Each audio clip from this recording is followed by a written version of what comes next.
Hi guys, welcome back to my YouTube channel, Let's Talk, where I will be sharing my testimony on things that I had to endure and overcome from a young child until present. And you will see how God has been and still is elevating my life from them times until now. So now we're on volume 13, part 1. This is like a follow-up with the previous video where I spoke about me now growing disgust of my ex at the time, who was my partner, the gunman that I was in a relationship with for over 6 years in a sense. Yeah, at this time it was now 2019. I was now 24.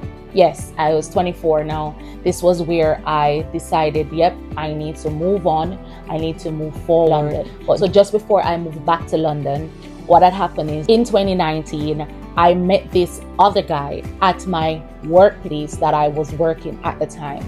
And when my partner at the time was at work, then what I would do, I would bring this guy over to the house. We would do our thing. We acted like we were in a whole relationship without any title. So it was that friends with benefit, but it was more on a benefit side. I thought at the time that there was more benefits than us being friends, if you get what I mean, because of how I was feeling. Of course, the same was not true for the other guy. And I get to understand that as the situationship progressed. And this was so because I fell in love with this guy, but then this guy did not have the same or share the same feeling as I did. However, he just enjoyed what came with the friendship, and it was just the benefit aspect of it. Because of course, I was taking care of this guy. I wouldn't even say take care, because he was always independent and doing his own thing. But I find myself going above and beyond for him. I am doing the extra bits that a woman to her man should be doing, like washing his clothing, ironing his clothing before he goes to work.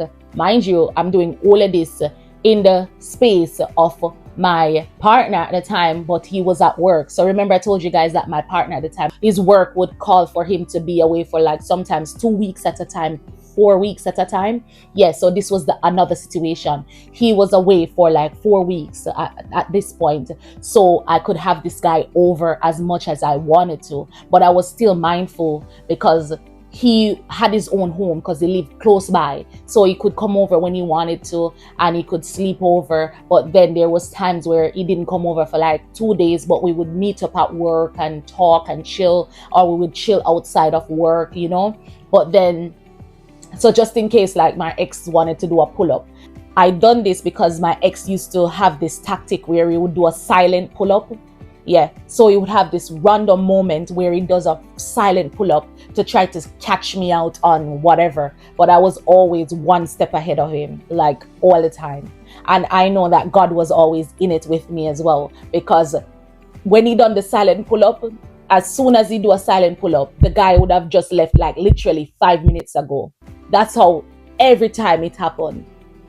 Every time it happened, like the guy would leave, and he leave just in time before my ex at the time, who was my partner, come to the house on a silent pull-up. Yeah, he would have left, and I was thinking, no man. And I thought I was invincible, not knowing that, no, it is God that was guarding my back all along. You know, so thank you, Jesus. Oh God, I love you. I love you, Jesus. We were engaging. So me and this guy that I met at my workplace, because we were engaging in now these sexual activities, I now became disinterested. So my interest started to weaken for my first true love, who was back home in Jamaica. So remember, I told you guys that I went out in another 3 years relationship with my first true love when I went back to Jamaica in 2017. Because I was depressed and stressed out. So I now grow disinterested. I start to grow disinterest for him, because, you know, it's not going anywhere. It's just, you know, when you get older, you start growing apart from the person who you thought that you were going to share the rest of your life with, because they are not meant to come on the journey with you. You understand? And just as the disinterest that I was growing for my gunman partner at the time that I was living with, So I was growing disinterest for both of them. And what put the icing on the cake was me now having sexual relations with this guy at my workplace. Yes. So I fell in love with him and it was just so weird. And because I started doing lots of things for him, as I said, I was doing the girlfriend role. I was playing the wife role without any titles. And he didn't give me one. He wasn't seeing me at the time as his girlfriend. He just felt like, oh, you know, I'm just getting these extra bits and I care about you, Shay, but not enough to be my girlfriend kind of thing. And at the time it hurt me so bad, but you guys will see how it hurt me and what I done. But yeah, so as I was doing all of this with this guy, what I found myself still doing was making the preparations to move back to London. So obviously I told you guys that I started to make my applications to do my master's in a university in London in global business management. So I got through to the university now and I was making that transition. So obviously I had to also get a transfer from my current workplace that I was working to one of the same company in London. So they have different franchise across the country. So anywhere you live in, if you're working in that same establishment, if you want to move and go to another city, and you can also get a transfer once they have a place there. So that's exactly what I did. So I got a transfer in the same company back in London. And then yeah, I moved. So just before I moved, I put all of that in the pipeline. So I had to move in August of 2019 into September. I told my gunman partner at the time that I'm moving. And I told him that I would come back because I didn't want to give him any inclination that I was leaving him inevitably. So I had to pretend like I'm coming back. I'm just going to study. I'm just going to come back. And he was asking me, so can't I study in one of the universities that are close by? And I said, no, because they don't offer the same program. So I was just lying through my teeth. Obviously, it's because I don't want him to clock onto my moves or my strategies. Because remember, at this point, I'd lost every feelings for him.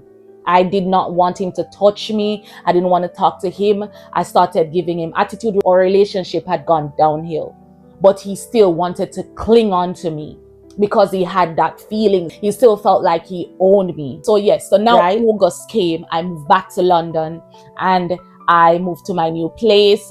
I started uni and then I got transferred to my new place of work. Of course, at this point, I was still talking to the guy that I met at my workplace back into that old city that I just moved from, that I fell in love with. We were still seeing each other. So what I would find myself doing is renting vehicles and every time going down to that city to go see this guy. So I would always be going to see him because of why? The sexual attachment.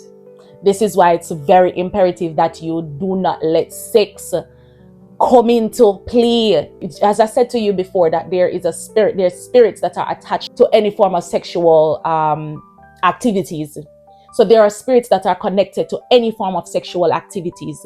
So if you are indulging in sexual activities outside of the covenant of marriage, and that's the covenant of God. So marriage is the covenant of God. If you're having sexual relations outside of that covenant, remember, you're harboring spirits that are not of God.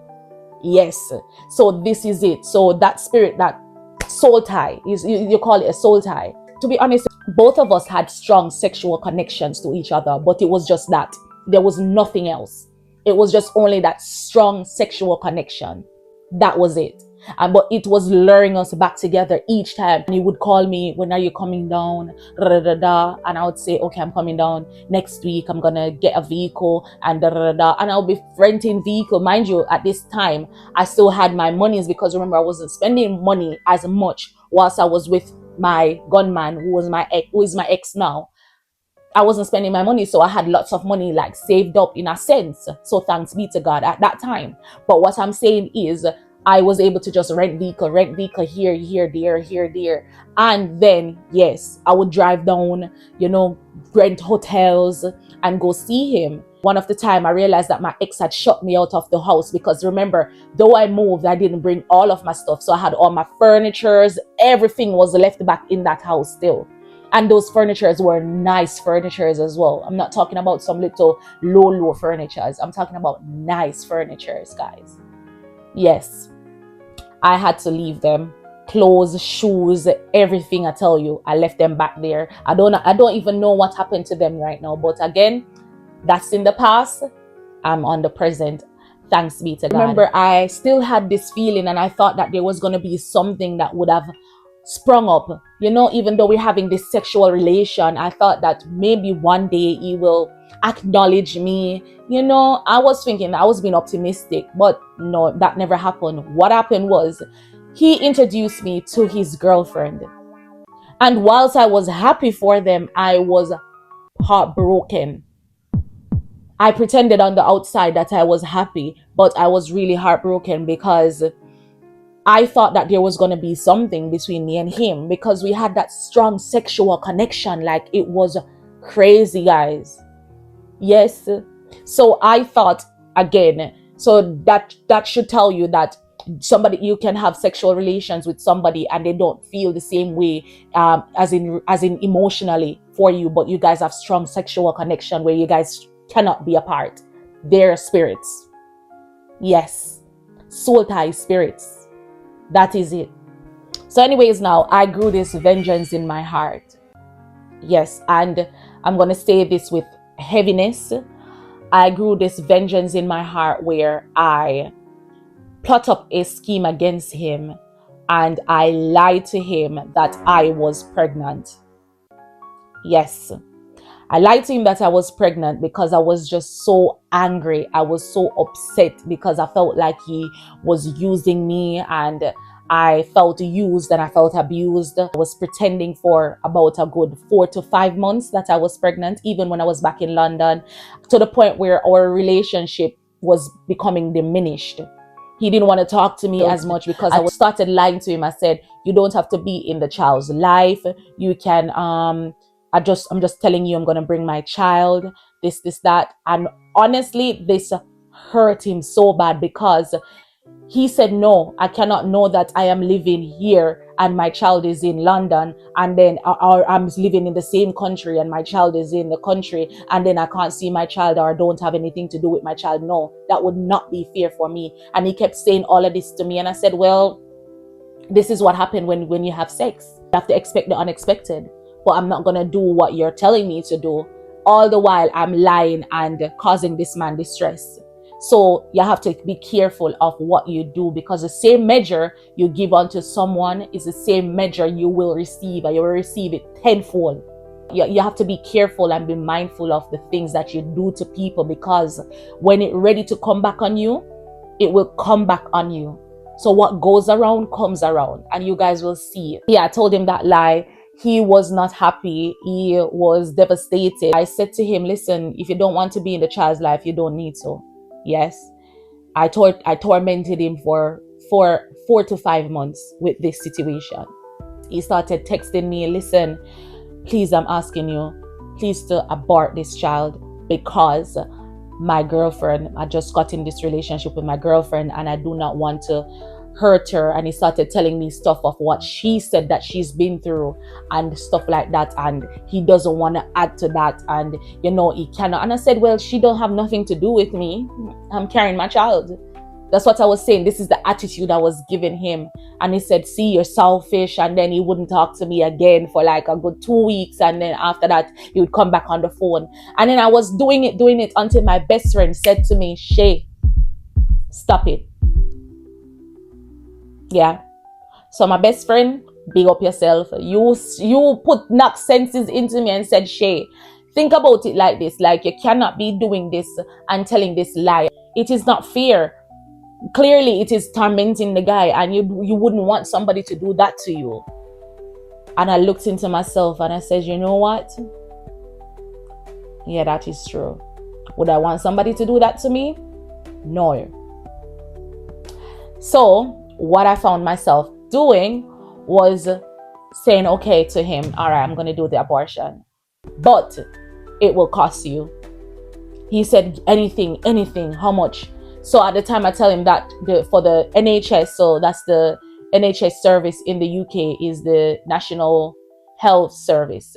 So that is the free service that you can use, that is facilitates the entire UK. But you have private services that you can use as well. But the private services you have to pay. So I said to him, on the NHS, the waiting list is very long, and the longer we take is the more the baby is growing. That's how I was acting, guys. That's exactly what I was saying to him. And he said, okay, so how much is it for the private? So I said, you're looking at 600, 800, depending on the place and how quick you can get it. For the quickest one is 800 and something pounds. 800 pounds would be like 173,200 Jamaican dollars. Yes. So I call it, say, 173,000 Jamaican dollars. So that's the amount for the abortion. So when he sent me the money, I obviously did not have to do any abortion because I was not pregnant in the first place. So I lied. Yeah. Took that money and I felt good, and I didn't talk to him for like a month. I said, this is water under the bridge, but I never actually apologized to him. It was recently when I gave my life to God, when I got baptized, and I just came clean and I said, I'm so sorry, and I apologized, and I told him that it was because I fell in love with him and he didn't feel the same way towards me. That is why I felt like I wanted to bring vengeance. But thanks be to God, he forgave me. He said it is okay and we're good friends. Yes. So big up yourself, Madan. I just want to apologize to you again. I am very sorry. I'm grateful that you accepted my apology. You said it's water underneath the bridge. You laughed about the situation and you're good because now you have your beautiful daughter with your soon-to-be wife, I hope. Yeah. Remember, I need to be invited to the wedding. But nonetheless, big up yourself, respect always, yeah? Thank you guys for watching and stay tuned for the next volume.